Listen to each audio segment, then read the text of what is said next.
guys, and welcome to another Disney reading. Today we have Disney's Pinocchio, Boy's Best Friend, which is showing us October 25th. Right. Like all little boys, Pinocchio wanted a puppy. And like all little boys, he promised to feed it and walk it and do everything, everything and anything required to care for it. Puppies are a lot of work, Geppetto told his son, and puppies like to chew things, like slippers and wood. The toy maker glanced over at the rows and rows of wooden toys on his workbench. "No, I don't think a dog is a good idea," he said finally. That afternoon, when Pinocchio returned from school, Geppetto had a present waiting. The boy wasted no time in opening the box. "It's a dog," Pinocchio said, trying to hide his disappointment. "A wooden dog." Not wanting to hurt Geppetto's feelings, Pinocchio thanked his father and placed the toy on his bed.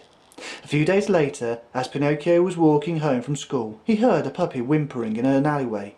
With a little coaxing, the puppy emerged. "Why, you look just like the wooden dog my father carved for me," Pinocchio said.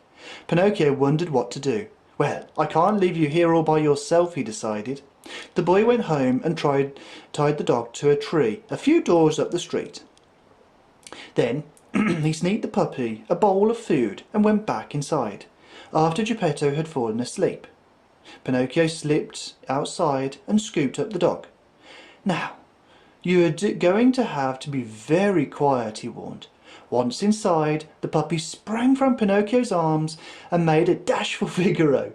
As the dog bounded after the fleeing cat, they upset chairs and knocked over crockery. "Look out!" cried Pinocchio.